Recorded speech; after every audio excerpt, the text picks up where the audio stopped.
I'm Jon Andersen. Meet my co-hosts, Nick Best and Akim Williams. We're going to have some amazing guests on the show. Buckle up tight, because we're going to be talking about the shit you're not supposed to be talking about. We're going to be discussing anything and everything it takes to become a Legend of Iron. Legends of Iron is brought to you by MuscleMeds. MuscleMeds is the creator of Carnivore Pure Beef Protein Icing. Beef builds muscle, and Carnivore is the world's #1 selling beef protein. Welcome to another edition of Legends of Iron. I am Jon Andersen. With me, always my partner in crime, Nick Best, and Akim Williams right now is in the middle of a prep for the Arnold, so we're not going to see him today. We are brought to you by Generation Iron. We have got our first true part 2, meaning part 1 was there was just too much left for us to talk about. So we'll have other guests we're going to invite back on, do a separate show. This is actually literally part 2, meaning the first show we said cut. We'll see in a little while. Here comes part 2 with Mr. Josh Wade. What's going down, brother? How are you today? What's up, guys? Really good to see you, and thank you for having me again. Absolutely. Well, like I said, we had so much fun on the last one. We weren't even close to a place where we could wrap up. So we're just going to kind of keep going forward with where we were. I know we had a lot of good stuff we were talking about as we got closer towards the tail end of the last show. So why don't we fire right out of the gate with your book? Tell us about your book, brother. Well, my book was a project that I actually started in 2009 when housing market crashed. I was a plumber for 10 years. I kind of talked about that. I got in. I obviously started bodybuilding in 2006. So I mean that definitely became like my most valuable passion, my outlet. Way to kind of get rid of anger and start building myself and my confidence. So I mean I started competing while I was still plumbing, but obviously housing market crashed in 2007, 2008. 2008, I got laid off as a plumber after 10 years. And I really knew that my next step was going to be in towards fitness. Well, when I was laid off, I started training people on the side for the first time. That's when I realized I'm really good at, and besides just training myself, I'm a really good personal trainer. But I mean, in that time, I had a lot of downtime. I was on unemployment, I was laid off, and, I had some clients, but obviously that was just starting up. So I wanted to write a book. I mean, I wanted to put out a lot of self-help again, because I talked to you about, brother, this is actually, you were doing this really prior to you becoming who you were, Josh Wade, the top level pro bodybuilder. So this project started long before that. Oh yeah, this started, I mean, again, like I said, It was like about 2008, I started writing it. That's really cool. Really cool, because I mean, most people wait until they've done something to write a book. You actually wrote a book before you were there, which makes it even more makes it even more courageous, brother. Yeah, well, I mean, again, I was really big into fitness, and that's what changed my life. And I wanted, my story, and not necessarily a story about me, a story that people can relate to help change their lives through, like I talked to you about. That's what changed my life, was weight training. The confidence that I built. Again, the title of the book is Becoming a Stronger Person by Josh Wade. It's a success roadmap to self-leadership. Meaning, again, like I talked about, I was a follower growing up. I got in trouble to try to get noticed by the cool kids. So it's basically a 16-chapter book. 8 chapters are pretty much like self-help stories people can relate to. There's 4 chapters of fitness and 4 chapters of nutrition. So it's a 16-chapter, easy read, pretty much. I mean, I consider it a self-help book with fitness and nutrition information that a beginner can take and have programs to follow. And it's on Amazon too, correct, brother? It is on Amazon. Again, Becoming a Stronger Person by Josh Wade. It is on Amazon. Right on. It's actually highly discounted because I didn't market very well, so they decided to discount it down. Which is okay. Again, I mean, my book got the same thing, brother. So don't worry about it. I think even Eddie Cohn's book was not selling as well this last year. So I think it's the market, brother. Yeah, and it is marketing as well, which again I've been terrible about. And thank you, Jon, for helping me. I read, obviously, as you know, and a lot of your viewers know, there's a lot of negative people out there that just want to talk shit, maybe to make themselves feel better. Again, that's kind of back to lacking confidence. Same way I felt like I was kind of that way in high school, I mean, that's high school shit though. People lacking confidence. So they want to knock you or knock somebody that they don't know, for whatever it is, but they don't know your character. And, I mean, I can say, obviously, I mean, ever since day one, you and your wife, you guys really, I mean, like, dude, you're so fucking cool backstage, really funny. And just with you even trying to help me build my coaching business and everything like that. I mean, again, everybody can talk shit, whatever they want, but they don't know the character of a person. And that's the downfall in a lot of the people out there. Again, that's pretty much the reason I wrote my book, was to try to influence other people to be a positive influence, have a positive outlook on life. And I mean, part of it is based on doing what you want to do for your future, living the way that you want to live. And that was what mine was. It was fitness for me. So I was laid off. And so I'm seriously sitting at the kitchen table. I was not good at computers. I'm still not that good, but I'm better now. But back then, there's no way I could have typed a book into a computer. I would have lost my train of thought. So I'm sitting at the table, seriously, at the kitchen table for 8 hours a day with a pencil and notepad. I wrote my book, baby. I wrote my book with pencil and notepad, every word of it. And then, because again, I was so shitty at typing, I bought that Dragon Dictate software and I spoke it into the computer.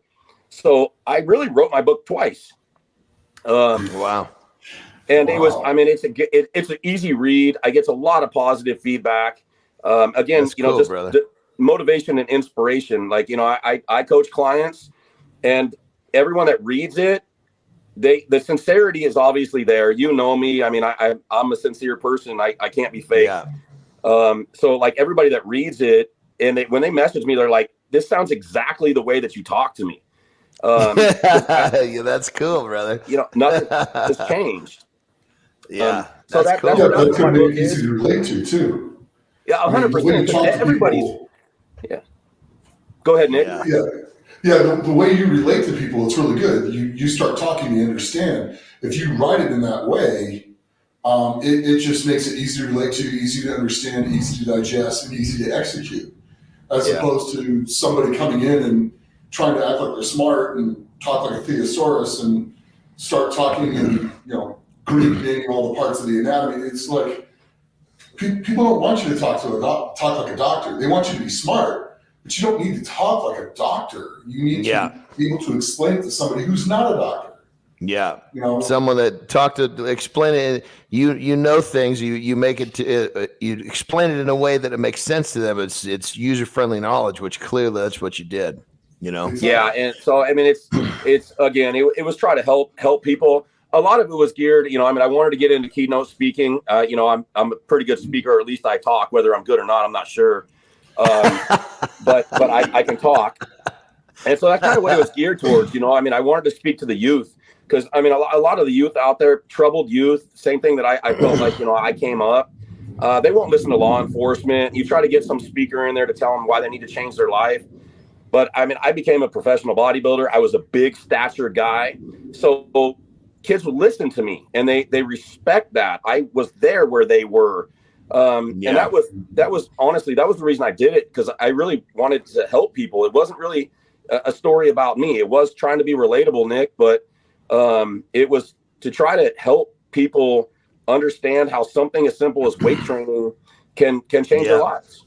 Absolutely. And brother, I mean, I can't agree with you more. Weight training changed my life. I mean, had I not found, I found just straight up comfort and peace in weight training. It was like all the things that, for the first time in my life, I actually found a place to vent and frustrate that didn't actually, and keep in mind, I wasn't a badass kicking people's ass. It was either I was going to vent and frustrate in the cookie jar or vent and frustrate in the weight room.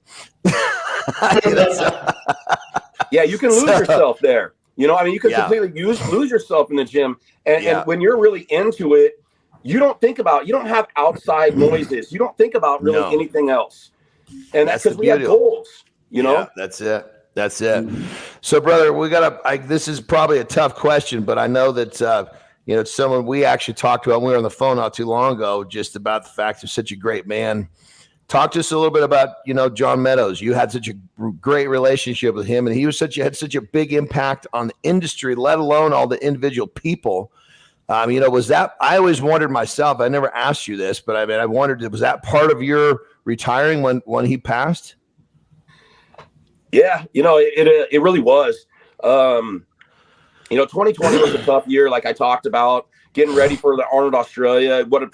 I made the Olympia, but that's a qualification show. Getting an invitation to Arnold Australia, going to Australia to compete, getting canceled. 2 days before I was supposed to leave, like talked about on the first part. That whole year was hard, and I realized again what I was missing. Was possibly quality time with my kids at a great age, and that's what Jon was all about. Again, that's why I really try to live my lifestyle the same way as Jon did, because I'll never, Jon put out content for 30 years for free, helping people, doing all kinds of stuff, because again, he truly loved to.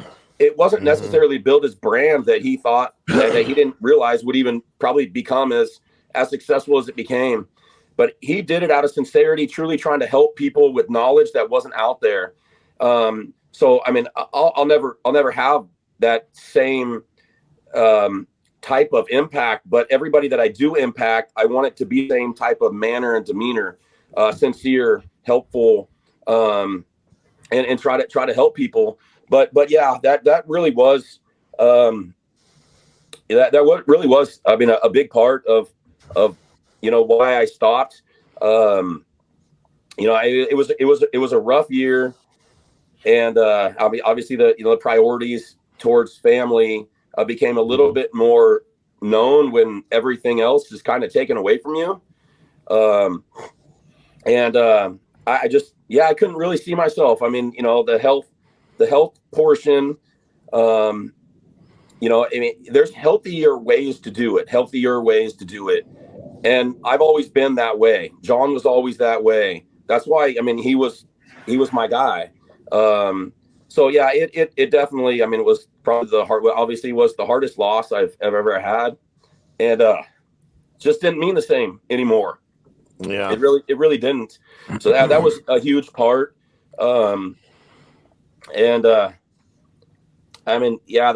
That's priorities changed, and without him, it just when I didn't know what to do, Jon. I really didn't know what to do. Yeah. Well, I knew the relationship that you guys had, and just so you know, brother, you give me the same exact feel that he did as well. The sincerity from both of you is top notch, and I think that's why, you're both viewed in that same light, and I remember feeling like, man, it was such a surprise to see him go, because like you said, he was so on top of staying inside the boundaries of being healthy the whole thing. And he was such a family man, just like you. And that was one of the first things I thought when I heard that he passed. I was like, oh my God, I was just trying to put myself in your shoes.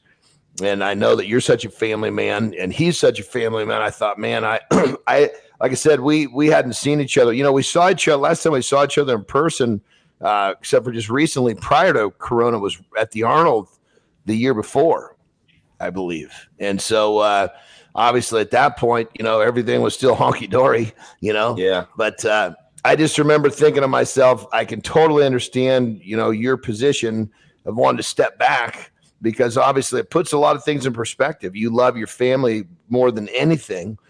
And all of a sudden, here's this person who just doesn't make any sense, and now is gone, and his family's left behind. I felt for you, brother. So yeah, it was a tough one. I remember my kids had a birthday party to go to, and I picked them up from Top Golf. I was with them, but then we were driving home, and I'm getting a call from Jon Meadows on a Sunday, which never happens. Sunday's family day, So I answer the phone, and it's Mary, his wife, and knew it was going to come out, obviously. So she called a select amount of people, to let him know that he just didn't wake up that morning before it came out. Just wanted people close to him to know before, but we were blindsided because you know what happens. It gets leaked out, and then everybody on social media is posting, trying to be the first one to report on bullshit. And so it was a hard day. I remember it like it was yesterday. It's been a year and a half now. That must have been a call that almost just like must have like gone into slow motion. You know, when something like that happens, your brain goes into shock and everything starts kind of like, you could hear yourself talking to yourself like, is this really happening as it's happening because it's going so slow? And was it like one of those crazy experiences? Like, is this actually real? Well, yeah, when, you know, obviously, I mean, the phone call came from John's phone. And then when Mary answered, was like, I thought he had another heart attack. I thought possibly he had another heart attack, but I did not think that he didn't wake up. So yeah, it was surreal. And, I mean, it's really, definitely. I mean, it's obviously very, very hard to believe that even happened. I mean, you know, after he had his heart attack, his, you know, ejection fraction was increasing. His heart, like, I mean, everything seemed to be improving. And that's why, that's what's so surprising to me as well. I thought it just doesn't make sense, you know? Yeah. He's actually putting more effort into being healthy, and now this. Yeah. I don't know. You know, I'm obviously, I mean, I don't want to, you know, speculate on things, but we know, I mean, he had a hereditary blood clotting issue. Both of his parents had heart attacks in their 30s. I mean, it definitely was hereditary. So whatever people think they want to blame it upon, he 100% had a hereditary condition. That's why he lost his colon in 2005 from blood clotting, that they didn't know what was going on. So that's the reason his heart attack was. So, I mean, you know, again, like I talked to about people that try to talk about you that don't even know who you are, don't even know what you're about. You know, people spreading rumors about shit they don't know, just to what? Get the controversy, to get the algorithms on Instagram, to give them some likes and some views. It's sad. I'm really saddened at the way that the world has become.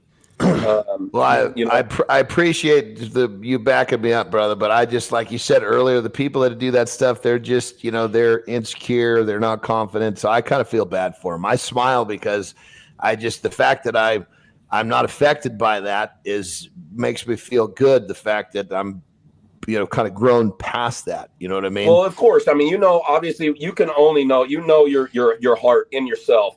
And so that's what, you know, he's like, no, I know this isn't true. And in every negative comment I've had about myself, and I know it's not true, but you have 100 positive comments. And yes, I know I need to get thicker skin, but you know, I've 100 positive comments, one negative comment, you focus on that negative comment. And it's tough. It just is, because again, anybody with a big heart is going to feel that, understand why that's even necessary. Yeah, for sure. Yeah, my wife and she can't look at all the negative shit on social media, you know. But it's, you know, the bottom line is it's kind of like, you know, when we realize that we're getting into, you know, where people see us in, you know, I hate to, you know, use the word public figure or whatever you want to say, but the more eyes that are on you, the more possible shit's going to come up. And that's what we signed up for. And to get bent out of shape about it, we're the dummies, you know? I know. Easier said than done. It's one of those frustrating things I deal with, because I'm a kid. I got a big heart. And when people make the comments like that, it's like, dude. Well, you know what, on that, it's funny. It's because it's the truth. I mean, and a lot of times, sometimes when they'll send me a DM, why aren't you defending yourself? And I say, I don't acknowledge negativity. I don't see it. And that's the way you got to look at it. You look at the good and not the bad, because the bad will rot your soul, you know? That it will. Yeah. Well, brother, thank you for sharing the whole thing with Jon. I know that was a really, really tough topic for you to share. And I think you really show your character and how strong you are to be able to speak about that, because I know that's really hard. So thank you very much. You know, of course, anything to keep his name out there and the type of man that he was. Is very important to me. Yeah. Well, you know, when we were on the phone, whatever, was a couple of weeks back talking about how to kind of help adjust some things with what we're doing. I even said, he's looking down at us right now with a big smile on his face. There's no doubt about it. Happy. Yep, for sure. That makes me happy. So, well, let's shift gears into something a little bit more fun. Talk to us about the pink tutu. I know exactly what it is. I want to hear you tell the story, brother. Well, this is, again, life is about memories. Yes. It really is, and the things that you do that you remember for the rest of your life. I mean, you didn't really even realize that it would be that.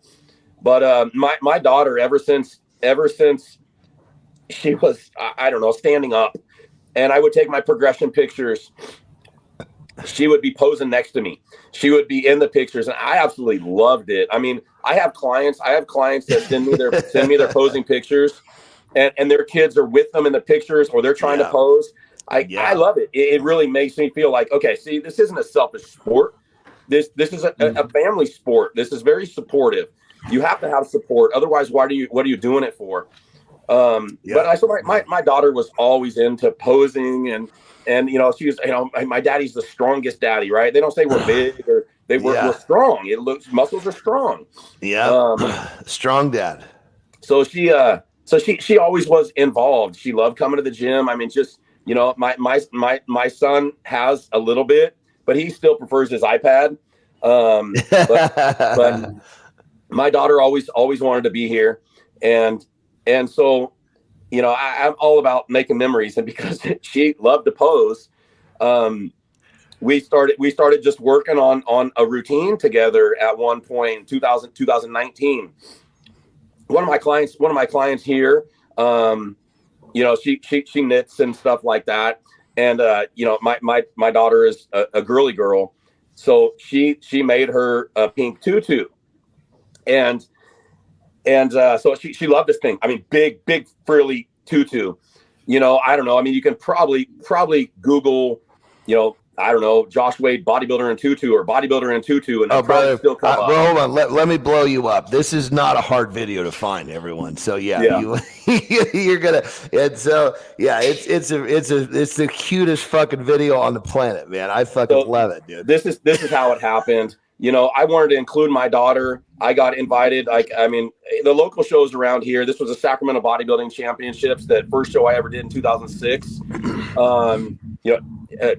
John Tooman, Ted Williamson, and Hani Rambot became part of that. Those were correct? The promoters. Spectrum, right? Spectrum Fitness Productions. Yeah. So anyways, Ted and Sandy, obviously Sandy Williamson, I mean, they love me because they know who I am, my character. So anyways, I would always do anything to try to help the sport locally. So, I guest pose for them all the time. I didn't ask for anything. Most of the time I didn't get paid anything, but that wasn't what it was about. It was about being there representing Sacramento. So 2019 Sacramento Bodybuilding Championships. I was kind of making a joke with that client that made my daughter the tutu, and was like, we're putting together a routine. Maybe we should have matching tutus. And she was like, I can do that for you. Can you imagine the amount of fabric it took to make a tutu for me? It took forever. So anyways, this was the best part. So we choreographed a routine to Carrie Underwood Champion. Because it was her favorite song at the time. It had nothing to do with me. It was her favorite song. And so we worked on posing together because she loved to do it. And so I was doing a standard guest posing.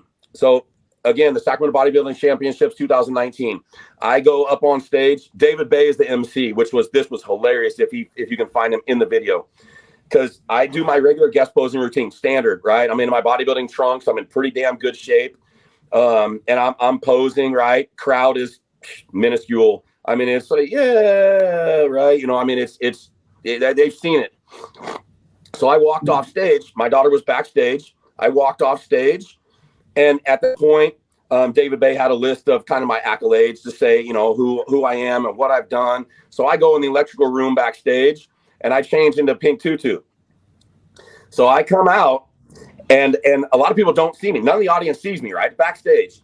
So then my daughter and I walk on stage holding hands, and David Bay looks over, and he's like, oh my God. Like, it just, everybody was, the promoter didn't know what I was doing. Ted Williamson had no idea. Oh, this was like on the fly. Yeah, they didn't know. They had no idea. Oh, no shit. I didn't know that. That makes it even better. They had no idea. Nobody knew. Nobody knew what I was doing. And I knew that they would love it. I mean, who wouldn't? Because I've seen fathers and sons and guest pose. I remember Adortheus Cherry, 80 Cherry, way back in the day. And again, those are memories. And she loved it so much, I wanted to include her. So we go on stage and our pink tutus crowd erupts. The loudest crowd you will ever hear at a bodybuilding competition. Oh, yeah. And we posed. We had a great routine. And then, after the routine, we turned around and we just started dancing. We started dancing and the crowd just ate it up. I mean, it was such a great time. That was a memory we will never forget. I mean, the pictures, my favorite picture, she looks like the way they caught the picture, she's probably about 2 inches off the ground in a jump, but she's looking at me. She looks like she's levitating. Like, I mean, the pure love that is visible in both of our eyes looking at each other. Again, it is the most memorable part. No matter what I've done, made the Olympia, that is my most memorable time on stage was with my daughter. And this shows the character, like Ted Williamson and Sandy Williamson are great people. But so Ted Williamson ended up writing my daughter a check for $250. No shit. To guest pose at his show. That's totally fucking awesome, brother. That's awesome. That's totally awesome, man. So all your viewers out there, I mean, you got to go find, Josh Wade bodybuilder and tutu, whatever, because it will. If it doesn't warm your heart, then you are a cold soul. I love it, brother. That's good shit. Well, from there, let's shift gears right into the roller skating story. Okay, so yeah, here we go, man. My life is about family, and I hope everybody values that as much as I do. So, dude, I've had my feet are not the best, right? We squatted a bunch. I mean, plantar fasciitis to posterior tibial tendonitis to callus bone inflammation. And so anyways, I would do anything for my kids. Well, for some reason, the school at that time, I think it might have been March of 2021, still COVID restriction-ish. They could not have the normal father-daughter dance at the school. So they had to find a different venue for the father-daughter dance. So they had it at Roller King, roller skating rink, right? Father-daughter dance. I love it. So, we go and, she's with her friends. And I was like, oh, great. She's skating with her friends. I'm out. So then, every time she'd come around, she was like, Daddy, I really want you to. And I was like, I know, baby. I'm glad you're having fun, Oh, so brother, I know what that's like because I got girls too. The little girls ask for seconds. Said, Nick, you know what it's like. You can't say no to your little girl, No. So she came around, and the next time she came around, she comes up and she looks at me. I was like, what's wrong, baby? She's all, And I was like, oh, fuck. All right. So that's it. She doesn't have to say it. She doesn't. Yo, she knows. Yeah. That stuff. I still remember that stuff. Oh, my God. That's so perfect. I go get skates, and I'm going to be cool. I'm not going to use one of those walkers. No, I can do it. I get out there, and immediately I was like a giraffe on ice. I mean, it was like whoa, oh shit! It's like, how is this so hard, right? Got to bend your knees. So I get almost all the way around. I'm like, oh yeah, okay, I'm getting this. Don't ever get confident on roller skates. Never. I get around. I'm like, cool, I made it. All right, I'm going to step off onto the carpet now. Oh, yeah, that was the worst step of my life. I landed right on the edge of that carpet thing, right on my ass. I talk about, for one, it hurt like hell, but I'm not going to show it. But damn, that was embarrassing. God damn, big guys fall harder. And yeah, everyone knows the bigger you are, the harder you fall, right? That shit is true. Because I think I had a bruise on my ass for a good week and a half. And I'm walking with a limp, and everyone's asking me, what happened? I fell on roller skates. Yeah, and it hurt. But that's part of the story, though, brother. We've all for for our kids, especially the little girls. I mean, I don't have little girls. They're so persuasive. They're so cute. It's so hard to say no. I mean, think of some of the stuff that God, I remember going on one of them. They wanted to go on this ride. It was like at a Six Flags, one of those fucking teacups that spun around. Oh man. And they were like, oh, and they're so young and we're getting sick, And so, I must have gone that thing fucking 15 times. I felt like I was felt nauseous for probably about 4 or 5 hours afterwards because I was so.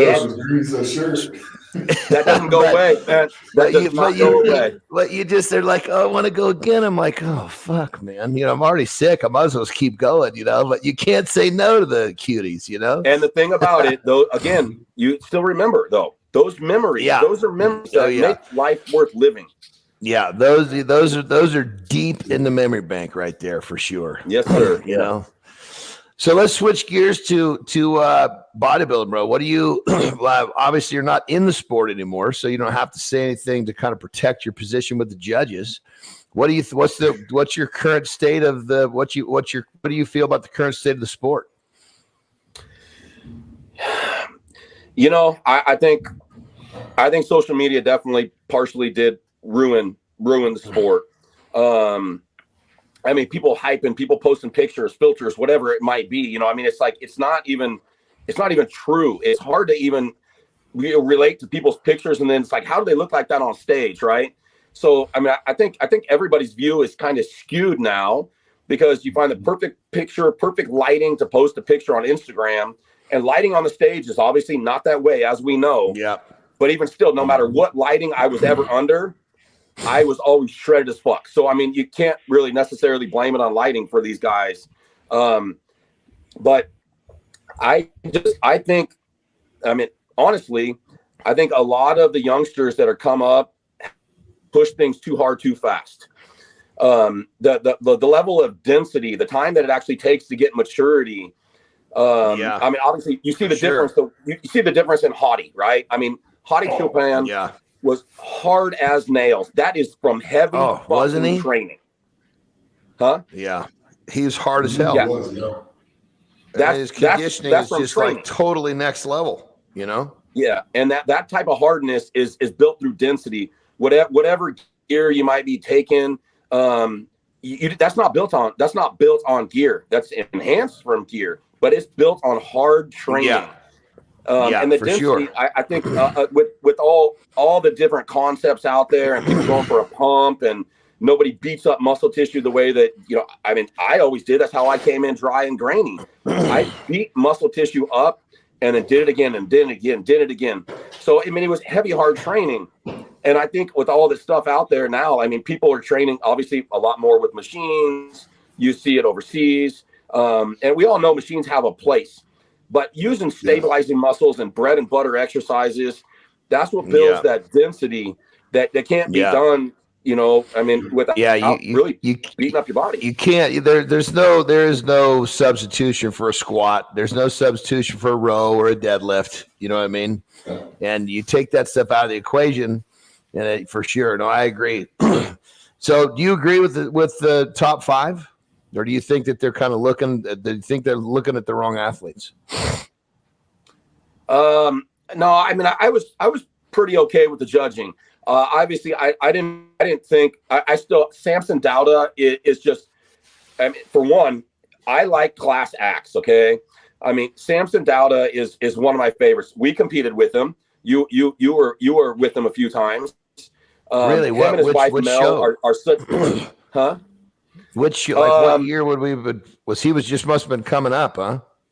Yeah, I competed with him in Toronto, and I think it might have been Vancouver. Yeah, I got you. Yeah, I remember now. Yeah, forget me. I mean, he's just totally. He was coming up, and I mean, again, super cool backstage, and I mean, him and his wife. I mean, he was a concrete worker, right? He was in construction. Just, again, another blue-collar bodybuilder that has made his way up and continued to progress. But, I mean, I absolutely love his physique. I love his heart. Oh, you know what, brother? I'm connecting the dots now. He's just put on so much fucking muscle. I've kind of almost not connected the dots to those shows to him to now. Holy shit! It might have been the cow. It might have been the cow. Or did you do Vancouver? Yeah. Yeah. So I think it was Vancouver. I think that's the first time I met him was at Vancouver. Yeah. Could have been 2000. I'm not sure if it's 2018 or 19. I think it was 2000. You think he should be? You think he should be a little better? You think he should be higher up? I think he should have been higher than Big Ramy. Yeah. I mean, obviously Ramy was very disappointing. I mean, obviously Nick Walker's a freak. I mean, his back double bicep is super amazing with his bicep peak and his delts. I mean, obviously, Yeah. I really think Hottie and obviously Derek Lunsford's super impressive. And again, great kid. I mean, Derek's a great kid. Like, so. Oh yeah. Real positive guys. They represent sport well. Yeah, I totally agree. Those are the kind of guys that I always root for and hope that they stay the same way. I know Samson will. He's still. I mean, he's just he's a class act. Derek is the same way, and always has been. I mean, these are kids that younger guys that we were around. I mean, I was around, and they like respected me, you know, as like an elder. Okay, I'll be an elder. And that's a weird transition, isn't it? Yeah, that's a weird transition. It is. But it's the truth. It's the truth, though. You know what the hell? Sure. You know? But again, if they can learn how to carry themselves, the top of our sport, from somebody like myself, then that makes me feel accomplished. So I think I like what we're seeing out there. I just am hoping that it is as healthy as it can be, and people aren't rushed to get to that finish line so quickly. I mean, there's no substitution for time. There's no substitution for time. You know, you can only decide. It's just like cooking something. You cook it too fast, you fuck it up. You know. Burn it. Yeah, exactly. And then you can't fix that, right? Yeah, once that tissue's all dried out, you know, there's no coming back. Yeah, no, I agree with you, brother. But I mean, I think I still think, you know, obviously conditioning should be rewarded. It should be the number one thing. You know, shape's out of your control, right? Roundness of muscle belly is again a genetic factor. Conditioning should be one of the most rewarded aspects, even on the pro stage, because we know it is the regional stage. So, I mean, on the pro stage, it should be rewarded the same way, because conditioning is kind of the only thing that you can control. Muscle building takes time. So, I mean, you get somebody with all of the above. You get obviously the shape, but the conditioning of Derek Lunsford, he deserves to be there. Hottie definitely deserved it. You know, again, you know, Nick's conditioning, I think he, you know, maybe needs to not keep rushing things, you know, possibly, and just keep working on fine tuning, working the vacuums, trying to basically keep bringing that waist in, because it worked for me. Took a year, but I made a complete difference in my physique just by working on vacuums every morning because of Juan Morel. And it completely changed my front double bicep. So, I mean, I think keep working on those things that need to be worked on. Because we know a lot more comes to bodybuilding than just what's done in the gym. You know, that's the fun part. Touch on that for a second. How do vacuums change the way your waist looks? Like long term? Well, I mean, you got. I mean, a lot of people won't have any idea. So I started. I mean, I posted some videos. It's been a long time, so I mean, I should possibly post that vacuum video again. But I mean, the way you do obviously vacuums is to try to tighten up your transverse abdominis to make sure your core muscles are so tight that you actually stop belly breathing. It prevents belly breathing because the transverse abdominis muscles get so tight around the waist, you actually diaphragm breathe. So when you breathe and you're transitioning between poses, your belly is not distending. And it wasn't until later in my career that I actually started doing that, and it made a huge difference. Actually, one of John Meadows' best YouTube, there's on Jon Meadows on Mountain Dog 1 on his YouTube channel. I teach Hal vacuuming. This was a fucked up part though, because he had me trying to show this on camera after we had our workout. I've probably had 2 gallons of water. I mean, it was like, oh my God, this really right now? You can't pull in. Oh, it was tough. But so the best way to do it for review is right. So number 1 is you exhale out all of your air. And then you draw your abdomen in, thinking about trying to pull your navel to your lower back without inhaling any air. And you're trying to hold that for about 20 seconds. And you're trying to keep retracting without inhaling any air. And again, that's the only thing that's going to tighten those transverse abdominis muscles. Much better than a plank will ever do to try to tighten up your core. Yeah. So once it starts bringing in that tendon, that sheath, your obliques pull in from the sides, makes your waist narrower to your hips, at least as much as your hips are. So my obliques stopped coming outside of my hips. They actually came in as tight inside my hips. And again, like I would do 10 rounds of that every morning and try to hold for 20 seconds each time. It got easier and easier. But in the beginning, the first time I started, I thought my organs were too big. I was like, I can't get any retraction. But and what happens, Nick, you literally you get these fucking weird cramps because the muscles are not used to going into that. It's you're putting them in a place they're not used to being. And it's like, I mean, it's crazy. You get these, like, I remember when I started doing the first time, I was like, you get like these, like somebody pinches you in the side. It's like one of the stitches when you're a kid from running too much at the park. And you're throwing an arm overhead trying to get it to loosen up, you know? Yeah, the oblique cramps are crazy. But I'll tell you one thing. Doing them on an empty stomach in the morning, I didn't get those oblique cramps. It wasn't until later in the day that I had food and water and I would try to do it that I would get my obliques to cramp. So first thing in the morning, empty stomach, I didn't get the obliques to cramp like they do. Later in the day, you have food and water for some reason, and those oblique cramps are crazy. So, I mean, again, like 10 rounds, 20 seconds each. That's the way that I started. That from the beginning, I thought my organs were too big. I couldn't get any retraction at all. So I quit. It wasn't until Juan Morel was like, oh, man, you got to keep going. So every day I started doing it. Every day I got better. Every day. After a few months, I was able to pull and retract in really far. I'll pull up a picture, a little video, and I'll post that on my Instagram so people can actually see how to do it. And if you listen to the breathing, you can hear everything is exhaled, everything, and then drawn in with no air. It's pretty crazy how much better you get when you do it regularly. I mean, if you compare day 1 to day 14, you'd be blown away. Yeah. It's pretty crazy. So, I mean, it's necessary to try to improve when, I don't have wispy waists, right? Most of us white guys have blocky waists. And this is what basically helped pull it in to be the best it can possibly be.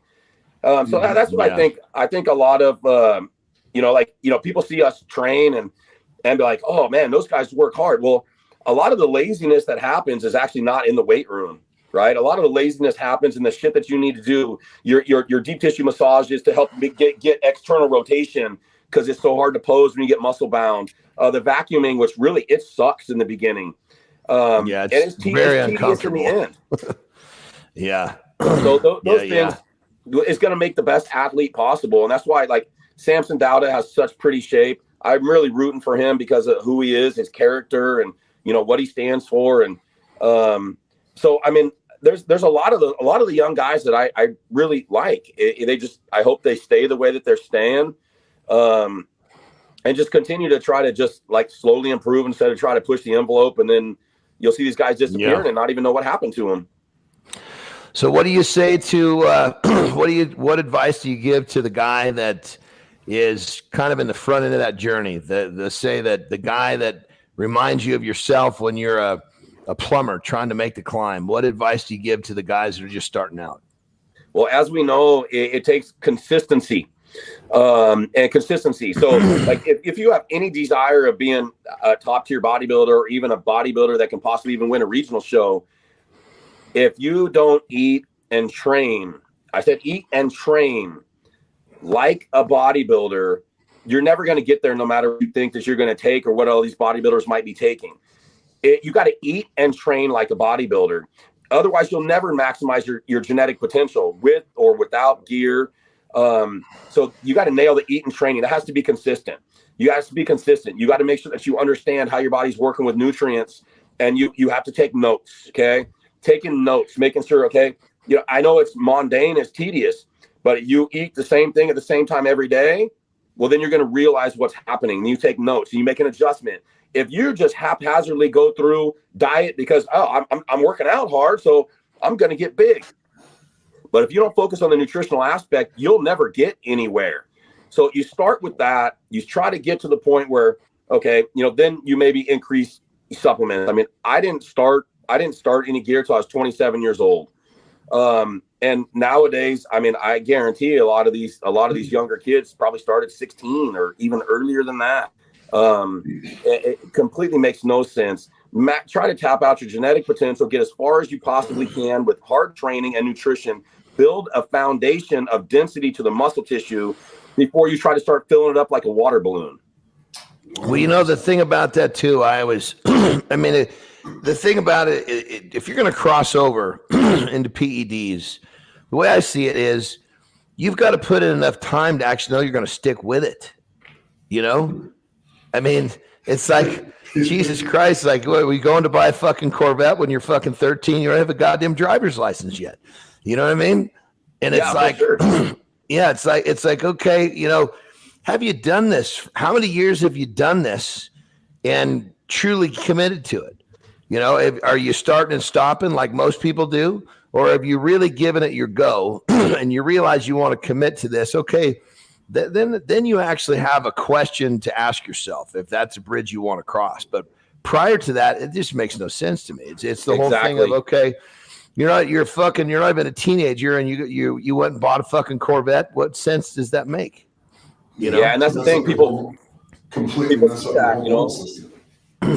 Yeah. What was that, Nick? No, it's at an early age to completely mess up your hormonal system. Yeah, 100%. Early age when it's already driving like a madman anyway. Yeah, totally. It makes no sense. And so you're right. Every sport should do this, though. Not just bodybuilding. I run into this to strongman all the time. It's like, dude.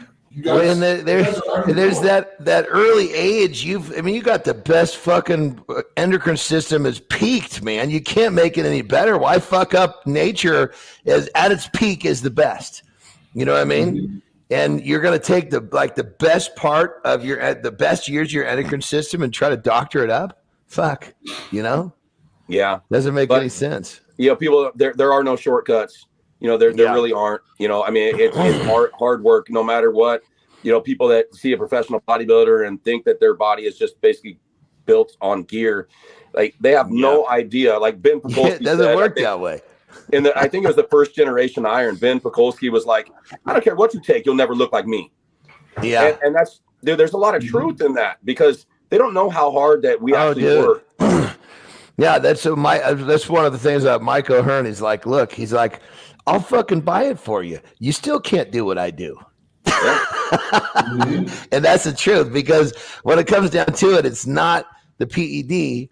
It's all the shit that you have to do every day, day in, day out, week after week, month after month, year after year to make that PED effective. It's not a standalone. It's not like you can just fucking pull a trigger and the whole thing fucking works, Yeah, and there's one thing very, very important to try to say to these younger kids, right?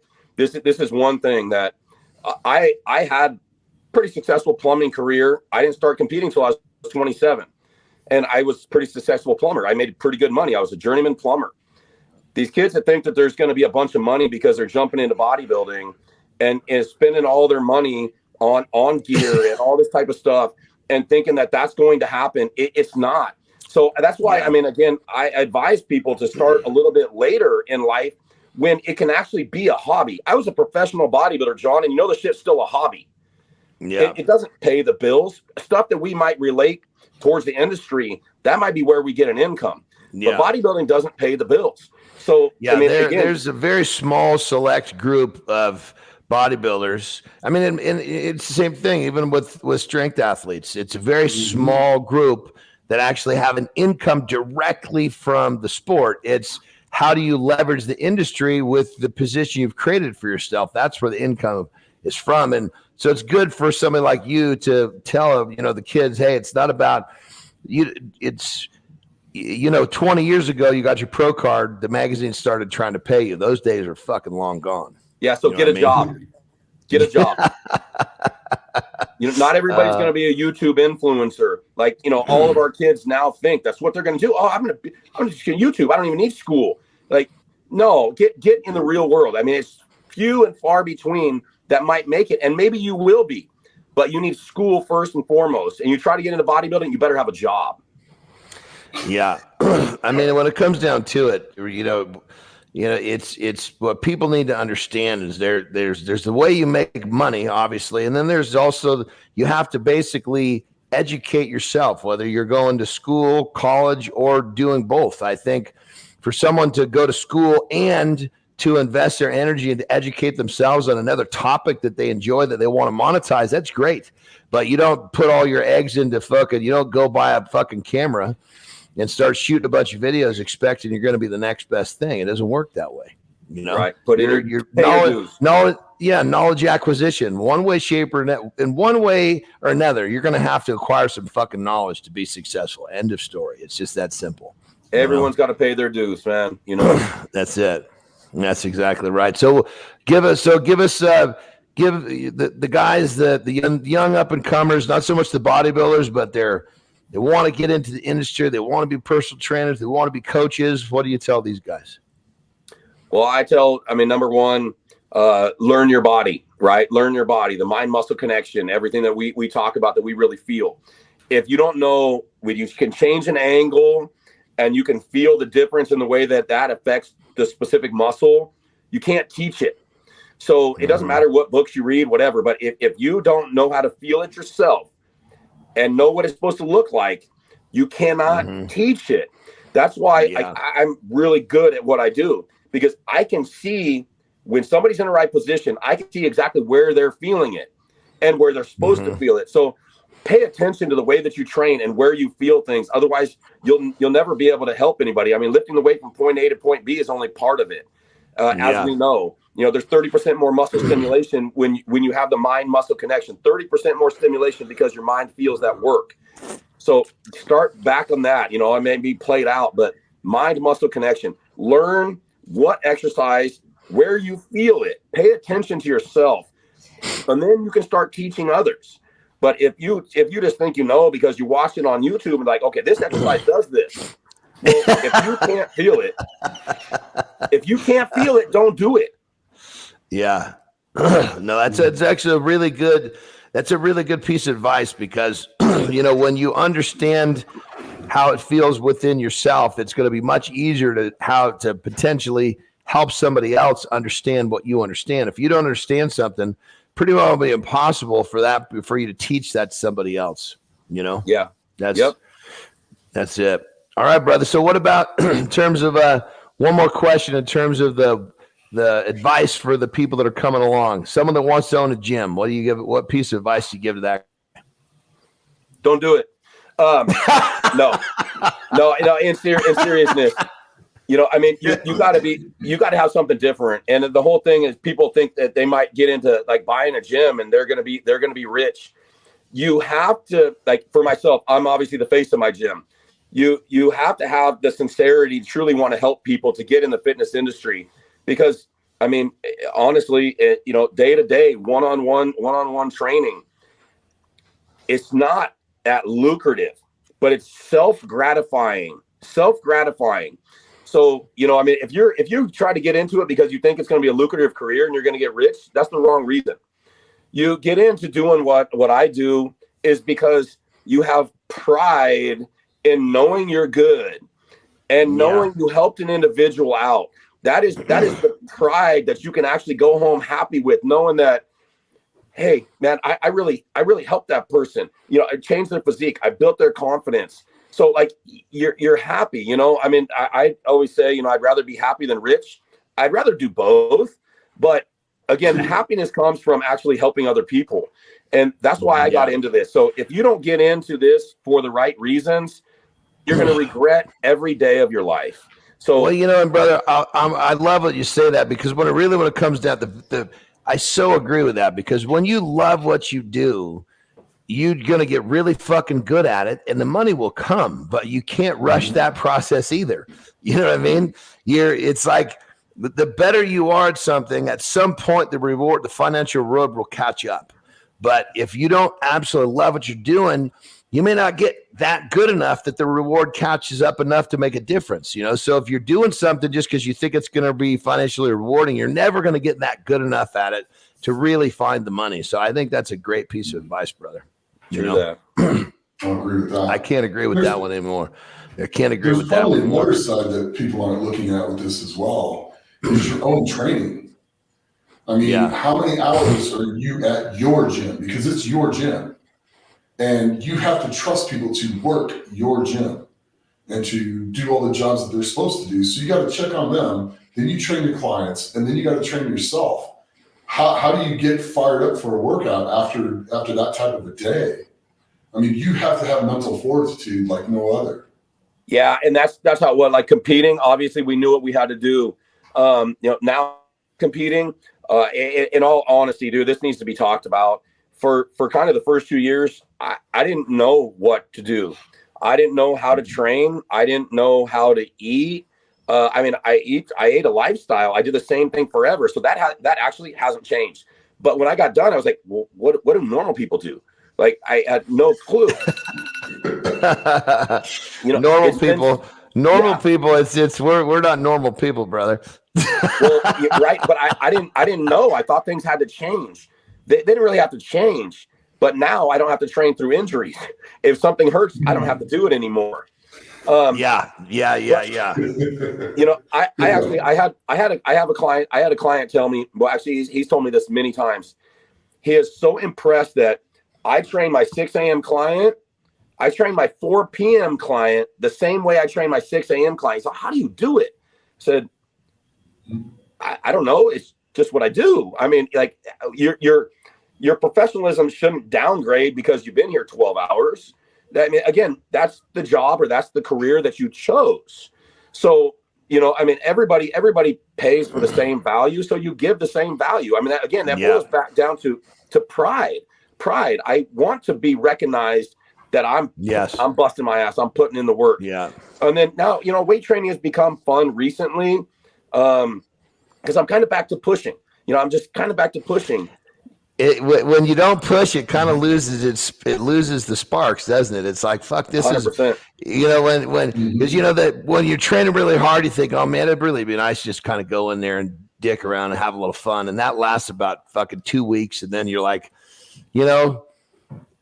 something's missing. And then you're like, okay, I'm going to drop a gear and get down and dirty. And it's like, oh, there it is. Well, I don't know. Like Dorian, right? Dorian Yates, when Dorian Yates stopped competing, Dorian already done everything. And he has said, he's like, well, what do I do now? So he picked up cycling and yoga. Just because the sheer fact that, he's already rep 405. Like, what do you do now? How do you go backwards? Yeah. And then I had the same problem, really almost a depression. When you come out of something you've been doing for 20 years, dude, I really felt like I was having a depression. I didn't know what to do or what was I supposed to do now? And so, realizing that I stopped trying to compare myself with what I've done in the past and just work on now. And if I know I'm working hard, I'm working hard, because once you start, then it feels good. It feels good to work hard. So it's just a matter of making sure that you're putting in the effort. It doesn't have to be a comparison to where you were, because we were always better before. I love it. Well, brother, I gotta say, man, it's always a pleasure to have you on here. We've gone another hour. I swear to God, we could do like 3-hour shows with you. It's unbelievable. We went 90 minutes the first time. I figured this part 2 is already at 60 minutes, brother. You're a great guest. I appreciate your time for sure. I know you got a busy life, busy family, so thank you for coming on. But before we wrap this baby up, I got one more question for you. So when this year, you've kind of talked us through your bodybuilding, and you've kind of retired from that. Really when it comes down to, what is it that you've made an impact in so many people's lives, in a good way, just like John Meadows, I know that's that's something that you aspire to do, which I'm telling you you're doing. But when it's all said and done, when Josh Wade is not here any longer, what do you want to be remembered for? For being a good guy and always trying to do the right thing. Try to help. I say, I have this saying, and I'm probably not the first one, but I always say, I'll give you a hand up, not a hand out. Brother, so if you need help, I'll be there to help you. But I'm not going to do it for you if you're not willing to do it yourself. But I will help you to the best of my ability. So I will always, no matter how busy I am, I'll make time to help somebody. And that's kind of what I really want to be remembered for making sure that, the kindness of my heart was always there. And I live my life. I live my feelings. My heart on my sleeve. It's always there. And I want to be remembered for what I've become, not what I was. And we all make mistakes in youth, but if you don't learn from your mistakes, then you're never going to grow. So that's what I hopefully to be remembered, that I tried to help people. I sincerely cared about people, and try to do the right thing. We make mistakes. Brother, what you just said, so forgive me. I don't remember if we talked about this before the show started last time or if we actually talked about it on the show. So forgive me if I'm saying this again, but I want to say it again if I already said it once before. You saying doing the right thing. You are basically in bodybuilding, you are the bodybuilder friend as Nick is the strongman friend, because in that sport, because he was that guy in my strongman career that was you do the right thing.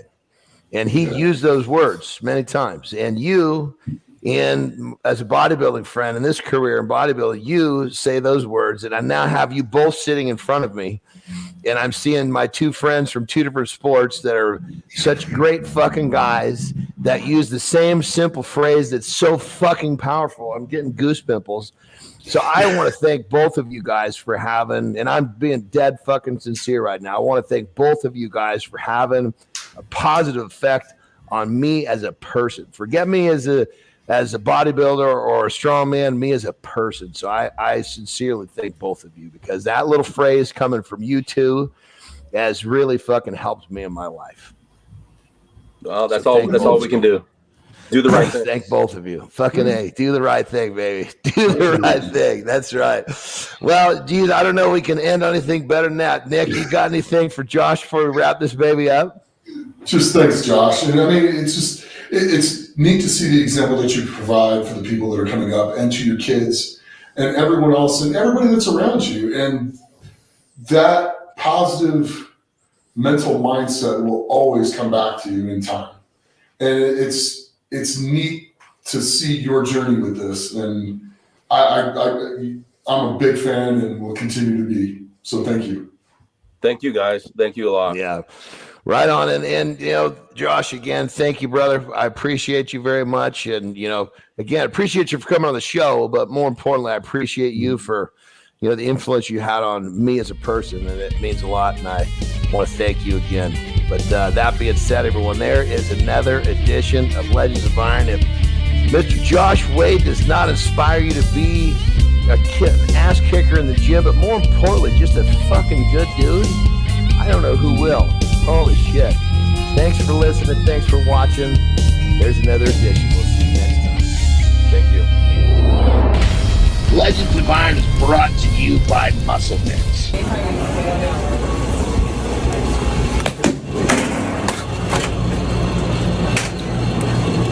Hey, yo, listen up, man. Milk is for baby.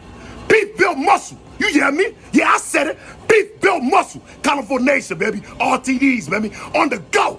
Let's get it. Milk is for babies. Beef it up with carnivore RTDs. 40 grams of protein. 0 fat. 0 sugar. 0 lactose. Get yours today.